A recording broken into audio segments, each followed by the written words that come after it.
ಬಿಜೆಪಿಗೆ ವರವಾಯಿತು ಖರ್ಗೆ ಅವರ ಅಬ್ ಕಿ ಬಾರ್ 400 ಪಾರ್ ಹೇಳಿಕೆ. ಕಾಂಗ್ರೆಸ್ನ 40 ವರ್ಷಗಳ ಹಿಂದಿನ ದಾಖಲೆ ಮುರಿಯುತ್ತಾ ಬಿಜೆಪಿ. ವಿಜಯ ಕರ್ನಾಟಕ ವೆಬ್ ವೀಕ್ಷಕರಿಗೆ ನಮಸ್ಕಾರ. ನಾನು ಶಿವಮೂರ್ತಿ ಸೊರಬ. 2024ರ ಲೋಕಸಭಾ ಚುನಾವಣೆಗೆ ಕೆಲವೇ ತಿಂಗಳು ಬಾಕಿ ಉಳಿದಿವೆ. ಏಪ್ರಿಲ್ ಕೊನೆಯ ವಾರದಲ್ಲಿ ಚುನಾವಣೆ ನಡೆಯುವ ಸಾಧ್ಯತೆಗಳಿವೆ. ದೇಶದಲ್ಲಿ ಬೇಸಿಗೆ ಕಾವೇರುವ ಜೊತೆಯಲ್ಲೇ ಚುನಾವಣೆಯ ಕಾವು ಏರ್ತಿದೆ. ಈ ಬಾರಿ ಮೋದಿ ಸರ್ಕಾರ ಹ್ಯಾಟ್ರಿಕ್ ಸಾಧನೆ ಮಾಡೋದು ಗ್ಯಾರಂಟಿ ಅನ್ನೋ ಮಾತುಗಳು ಕೇಳಿ ಬರ್ತಿವೆ. ಜೊತೆಯಲ್ಲೇ ಎನ್ಡಿಎ ಮೈತ್ರಿಕೂಟ 400ಕ್ಕೂ ಹೆಚ್ಚು ಸ್ಥಾನ ಗಳಿಸುವ ಸಾಧ್ಯತೆ ಇದೆ ಅನ್ನೋ ಲೆಕ್ಕಾಚಾರಗಳು ಇವೆ. ಈ ಹಂತದಲ್ಲಿ ರಾಜಕೀಯ ನಾಯಕರ ವಾದ ಪ್ರತಿವಾದ ಏನು, ಸಮೀಕ್ಷೆಗಳ ನಿಲುವು ಏನು, ಒಂದು ವೇಳೆ ಎನ್ಡಿಎ 400ಕ್ಕೂ ಹೆಚ್ಚು ಸ್ಥಾನ ಗಳಿಸಿದ್ರೆ ರಾಜಕೀಯವಾಗಿ ಏನೆಲ್ಲಾ ದಾಖಲೆಗಳು ಸೃಷ್ಟಿಯಾಗುತ್ತವೆ, ಈ ಕುರಿತ ಸಮಗ್ರ ವಿವರ ಇಲ್ಲಿದೆ. ಎನ್ಡಿಎಗೆ 400 ಸ್ಥಾನ, ಈ ಭವಿಷ್ಯವಾಣಿ ಮೊದಲು ನುಡಿದಿದ್ದೇ ವಿಪಕ್ಷಗಳು. ಅಬ್ ಕಿ ಬಾರ್ 400 ಪಾರ್, ಈ ಮಾತನ್ನ ಮೊದಲು ಹೇಳಿದ್ದು ಕಾಂಗ್ರೆಸ್ ಅಧ್ಯಕ್ಷ ರಾಜ್ಯಸಭಾ ಸದಸ್ಯ ಮಲ್ಲಿಕಾರ್ಜುನ ಖರ್ಗೆ. ರಾಜ್ಯಸಭೆಯಲ್ಲಿ ಭಾಷಣ ಮಾಡುವ ವೇಳೆ ಖುದ್ದು ಖರ್ಗೆ ಅವರೇ ಈ ಬಾರಿ ಎನ್ಡಿಎ 400ಕ್ಕೂ ಹೆಚ್ಚು ಸ್ಥಾನಗಳಲ್ಲಿ ಗೆಲುವು ಸಾಧಿಸುತ್ತೆ ಅನ್ನೋ ಹೇಳಿಕೆ ನೀಡಿದ್ರು. ನಿಮಗೆ ಈಗಾಗಲೇ ಬಹುಮತ ಇದೆ, 340 ಸ್ಥಾನ ಗಳಿಸಿದ್ದೀರಿ, ಈ ಬಾರಿ 400 ದಾಟುತ್ತೀರಿ ಅನ್ನೋ ಮಾತನ್ನ ಖರ್ಗೆ ಹೇಳಿದ್ರು. ಖರ್ಗೆ ಅವರ ಈ ಹೇಳಿಕೆಯ ವಿಡಿಯೋ ಭಾರಿ ವೈರಲ್ ಆಗಿತ್ತು. ಬಿಜೆಪಿಗಂತೂ ಈ ಹೇಳಿಕೆ ವರವಾಗಿತ್ತು. ಖುದ್ದು ಪ್ರಧಾನಿ ಮೋದಿ ಅವರೇ ಕಾಂಗ್ರೆಸ್ ಪಕ್ಷದ ಕಾಲೆಳೆದರು. ಇತ ಸಂಸತ್ನ ಹೊರಗೆ ಕೂಡ ಹಲವು ವಿರೋಧ ಪಕ್ಷಗಳ ನಾಯಕರು ಎನ್ಡಿಎಗೆ ಈ ಬಾರಿ 400ಕ್ಕೂ ಹೆಚ್ಚು ಸ್ಥಾನ ಸಿಗುವ ಭವಿಷ್ಯ ನುಡಿದಿವೆ. ಅದರಲ್ಲೂ ಕಾಂಗ್ರೆಸ್ ಹಿರಿಯ ನಾಯಕ ಎನ್ಡಿಎಗೆ 400 ಸ್ಥಾನ ಸಿಗಬಹುದು ಅನ್ನೋದರ ಜೊತೆಯಲ್ಲೇ ಇವಿಎಂ ಯಂತ್ರಗಳ ಲೋಪ ಸರಿಪಡಿಸಿ ಎಂದು ಚುನಾವಣಾ ಆಯೋಗದ ಮೇಲೆ ಗೂಬೆ ಕೂರಿಸಿದ್ದಾರೆ. ಪ್ರತಿ ಚುನಾವಣೆಯಲ್ಲಿ ಬಿಜೆಪಿ ಗೆದ್ದಾಗಲೂ ವಿಪಕ್ಷಗಳು ಸಹಜವಾಗಿಯೇ ವಿದ್ಯುನ್ಮಾನ ಮತಯಂತ್ರಗಳ ವಿರುದ್ಧ ದನಿ ಎತ್ತುತ್ತಿವೆ. ಈ ಬಾರಿ ಚುನಾವಣೆಗೆ ಮುನ್ನವೇ ಇವಿಎಂ ವಿರೋಧಿ ಹೇಳಿಕೆಗಳು ಶುರುವಾಗಿವೆ. ಮೋದಿ ಹ್ಯಾಟ್ರಿಕ್ ಗೆಲುವಿನ ಜೊತೆಯಲ್ಲೇ ಐತಿಹಾಸಿಕ ದಾಖಲೆ. ಈ ಬಾರಿ ಎನ್ಡಿಎ ಹ್ಯಾಟ್ರಿಕ್ ಗೆಲುವಿನ ಜೊತೆಯಲ್ಲೇ 400ಕ್ಕೂ ಹೆಚ್ಚು ಸ್ಥಾನಗಳನ್ನ ಗೆಲ್ಲುವ ಸಾಧ್ಯತೆ ಇದೆ ಅನ್ನೋ ಮಾತನ್ನ ವಿರೋಧ ಪಕ್ಷಗಳ ನಾಯಕರೇ ಹೇಳುತ್ತಿರುವ ಹಿನ್ನೆಲೆಯಲ್ಲಿ ಬಿಜೆಪಿ ಕೂಡ ಇದರ ಸಂಪೂರ್ಣ ಲಾಭ ಪಡೆಯಲು ಮುಂದಾಗಿದೆ. ಒಂದೆಡೆ ಇಂಡಿಯಾ ಮೈತ್ರಿಕೂಟದ ಅಂಗಪಕ್ಷಗಳ ಸಂಖ್ಯೆ ಕಡಿಮೆ ಆಗ್ತಿದೆ. ನಿರೀಕ್ಷೆಯಂತೆಯೇ ಸೀಟು ಹಂಚಿಕೆ ಕಸರತ್ತಿನ ವೇಳೆ ಭಾರಿ ಗುದ್ದಾಟ ಏರ್ಪಟ್ಟಿದೆ. ಇದರ ಸಂಪೂರ್ಣ ಲಾಭ ಪಡೆಯಲು ಮುಂದಾಗಿರುವ ಎನ್ಡಿಎ ಮೈತ್ರಿಕೂಟ ಹಲವು ರಾಜ್ಯಗಳಲ್ಲಿ ವಿಸ್ತರಣೆ ಕಾಣುತ್ತಿದೆ. ಬಿಹಾರದಲ್ಲಿ ಜೆಡಿಯು ಬಳಿಕ ಆಂಧ್ರದಲ್ಲಿ ಟಿಡಿಪಿ ಎನ್ಡಿಎ ಬಳಗಕ್ಕೆ ಮರು ಸೇರ್ಪಡೆ ಆಗಲು ವೇದಿಕೆ ಸಜ್ಜಾಗಿದೆ. 400 ಸ್ಥಾನ ಗಳಿಕೆ ಅನ್ನೋದು ಐತಿಹಾಸಿಕವಾಗಿ ಬಿಜೆಪಿಯ ಮನೋಬಲ ಹೆಚ್ಚಿಸಲಿದೆ. ಕಾಂಗ್ರೆಸ್ ದಾಖಲೆ ಮುರಿಯುವ ಅವಕಾಶ ಬಿಜೆಪಿಗೆ ಸಿಕ್ಕಿದೆ. ಅದರಲ್ಲೂ ಖುದ್ದು ಪ್ರಧಾನಿ ಮೋದಿ ಅವರೇ ಸಂಸತ್ನ ಉಭಯ ಸದನಗಳಾದ ರಾಜ್ಯಸಭೆ ಹಾಗೂ ಲೋಕಸಭಾ ಕಲಾಪದಲ್ಲೇ 400 ಸ್ಥಾನ ಗಳಿಸುವ ವಿಶ್ವಾಸದ ಮಾತುಗಳನ್ನಾಡಿದ್ದಾರೆ.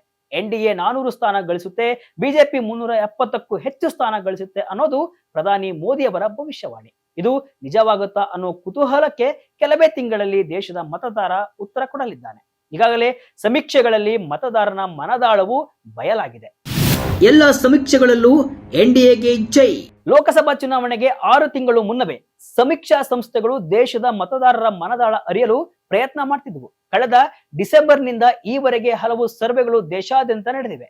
ಈ ಎಲ್ಲಾ ಸಮೀಕ್ಷೆಗಳು ಮತ್ತೆ ಎನ್ಡಿಎ ಗೆಲುವಿಗೆ ಮುನ್ಸೂಚನೆಯನ್ನ ನೀಡಿವೆ. 2023ರ ಡಿಸೆಂಬರ್ನಲ್ಲಿ ಇಟಿಜಿ ಹಾಗೂ ಟೈಮ್ಸ್ ನೌ ನಡೆಸಿದ ಸರ್ವೆ ಪ್ರಕಾರ ಈ ಬಾರಿ ಎನ್ಡಿಎ 323 ಸ್ಥಾನ ಹಾಗೂ ಇಂಡಿಯಾ ಮೈತ್ರಿಕೂಟ 163 ಸ್ಥಾನಗಳಲ್ಲಿ ಗೆಲುವು ಸಾಧಿಸುವ ವಿಶ್ವಾಸವಿತ್ತು. ಎಬಿಪಿ ಸಿ ವೋಟರ್ ನಡೆಸಿದ ಸಮೀಕ್ಷೆ ಪ್ರಕಾರ ಎನ್ಡಿಎ 295ರಿಂದ 335, ಇಂಡಿಯಾ ಮೈತ್ರಿಕೂಟ 165ರಿಂದ 205 ಹಾಗೂ ಇತರರು 35ರಿಂದ 65 ಸ್ಥಾನಗಳಲ್ಲಿ ಗೆಲುವು ಸಾಧಿಸುವ ಅಂದಾಜು ಮಾಡಲಾಗಿತ್ತು. ಇದೀಗ ಫೆಬ್ರವರಿಯಲ್ಲಿ ಇಂಡಿಯಾ ಟುಡೇ ನಡೆಸಿದ ಸಮೀಕ್ಷೆ ಪ್ರಕಾರ ಎನ್ಡಿಎಗೆ 335 ಸ್ಥಾನ, ಇಂಡಿಯಾ ಮೈತ್ರಿಕೂಟಕ್ಕೆ 166 ಸ್ಥಾನ ಸಿಗುವ ನಿರೀಕ್ಷೆ ಇದೆ. ಎಲ್ಲಾ ಸಮೀಕ್ಷಾ ಸಂಸ್ಥೆಗಳು ಕಾಲಕಾಲಕ್ಕೆ ನಡೆಸಿದ ಸಮೀಕ್ಷೆಗಳು ಬಿಜೆಪಿ ಹಾಗೂ ಎನ್ಡಿಎ ಪರವಾಗಿಯೇ ತಮ್ಮ ತೀರ್ಪು ಪ್ರಕಟ ಮಾಡಿವೆ. ಆದ್ರೆ 400 ಸ್ಥಾನಗಳ ಗಡಿ ದಾಟಬಹುದು ಅನ್ನೋ ಅಂದಾಜನ್ನ ಯಾವುದೇ ಸಮೀಕ್ಷಾ ಸಂಸ್ಥೆಯು ಈವರೆಗೆ ಮಾಡಿಲ್ಲ. ಒಂದು ವೇಳೆ ಎನ್ಡಿಎ ಮೈತ್ರಿಕೂಟ ಅಥವಾ ಏಕಾಂಗಿಯಾಗಿ ಬಿಜೆಪಿ ಪಕ್ಷ 400 ಸ್ಥಾನ ಗಳಿಸಿದ್ರೆ ಅದು ಭಾರತದ ಪ್ರಜಾಪ್ರಭುತ್ವದಲ್ಲೇ ಐತಿಹಾಸಿಕ ದಾಖಲೆಯಾಗಲಿದೆ. ಕಾಂಗ್ರೆಸ್ ಪಕ್ಷದ ಐತಿಹಾಸಿಕ ದಾಖಲೆ ಮುರಿಯುತ್ತಾ ಬಿಜೆಪಿ.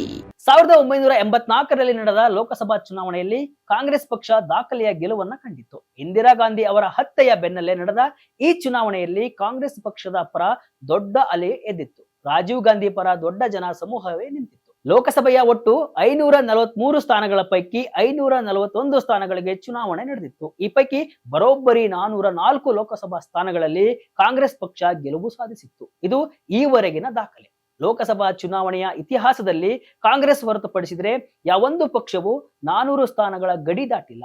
ಏಕೈಕ ಪಕ್ಷವಿರಲಿ ಯಾವುದೇ ಮೈತ್ರಿಕೂಟವು 400 ಸ್ಥಾನಗಳನ್ನ ಗಳಿಸಿಲ್ಲ. ಹೀಗಾಗಿ ಈ ಬಾರಿ NDA ಮೈತ್ರಿಕೂಟ 400ಕ್ಕೂ ಹೆಚ್ಚು ಸ್ಥಾನಗಳನ್ನ ಗಳಿಸಿದ್ರೆ ಅದು ದಾಖಲೆ ಆಗಲಿದೆ. ಒಂದು ವೇಳೆ ಬಿಜೆಪಿ ಪಕ್ಷ ಒಂದೇ 400ಕ್ಕೂ ಹೆಚ್ಚು ಸ್ಥಾನಗಳನ್ನ ಗಳಿಸಿದ್ರೆ ಕಾಂಗ್ರೆಸ್ ಪಕ್ಷವನ್ನ ಸರಿಗಟ್ಟಿ ಅತಿ ದೊಡ್ಡ ದಾಖಲೆಯನ್ನ ಬರೆಯಲಿದೆ. 1984ರ ಲೋಕಸಭಾ ಚುನಾವಣೆ ನಡೆದು ಬರೋಬ್ಬರಿ 40 ವರ್ಷಗಳ ಬಳಿಕ ಇಂತಹದೊಂದು ಅಭೂತಪೂರ್ವ ರಾಜಕೀಯ ಸನ್ನಿವೇಶ ಸೃಷ್ಟಿಯಾಗಿದೆ.